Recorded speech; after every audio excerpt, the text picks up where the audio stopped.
दोस्तों, दुनिया में सबसे कीमती तेल नहीं है, वो है सेमीकंडक्टर चिप। एक मिट्टी के टुकड़े से बनी ये छोटी सी चीज अगर रुक जाए तो आपका फोन, आपकी कार, आपका बैंक और यहाँ तक कि देश की मिसाइल भी कचरे बन जाएगी। आज अमेरिका और चाइना के बीच जो असली कोल्ड वार चल रही है वो जमीन के लिए नहीं बल्कि इन छोटी सी चिप के लिए है।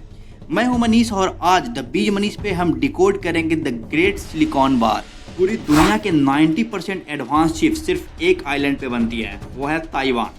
आज वहाँ की एक कंपनी TSMC आज दुनिया की सबसे पावरफुल कंपनी बन चुकी है। जी हाँ दोस्तों, एप्पल हो या नेविडिया, सब इनके मोहताज हैं।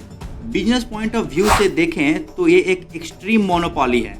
अगर कल चाइना ने ताइवान पे कब्जा कर लिया तो पूरी दुनिया की टेक्नोलॉजी की चाबी बीजिंग के पास होगी और यही सबसे बड़ा जियोपॉलिटिक्स डर है। चलिए दोस्तों, अब समझते हैं कि यूएस वर्सेस चाइना का द टेक ब्लॉकेड क्या है। अमेरिका ने चाइना पे टेक सेंक्शंस लगा दिए हैं। वो नहीं चाहता कि चाइना AI और मिलिट्री में उनसे आगे निकले, लेकिन चाइना भी चुप नहीं है। वो ट्रिलियंस ऑफ डॉलर्स इन्वेस्ट कर रहा है सेल्फ रिलायंस के लिए। ये एक ऐसी जंग है जहां गोलियां नहीं बल्कि पेटेंट और सप्लाई चेन्स चलाई जा रही है। क्या चाइना इस ब्लॉकेड को तोड़ पाएगी?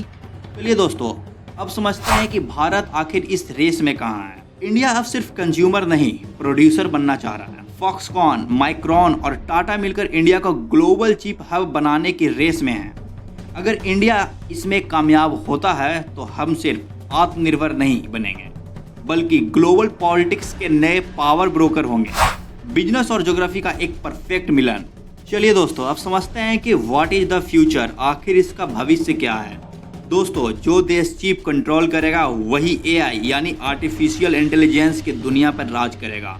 ये सिर्फ गैजेट्स की बात नहीं है, ये 21st सेंचुरी की सुपरमेसी की बात है। क्या आपको लगता है कि इंडिया 2030 तक ग्लोबल सेमीकंडक्टर लीडर बन पाएगी? अगर आपको ये टेक पॉलिटिक्स एनालिसिस पसंद आया हो तो द बीज मनीष को सब्सक्राइब करें और बेल आइकन को जरूर दबा लें। चलिए मिलते हैं, बाय बाय, टेक केयर। मैं हूं Manish, decoding capital, signing of.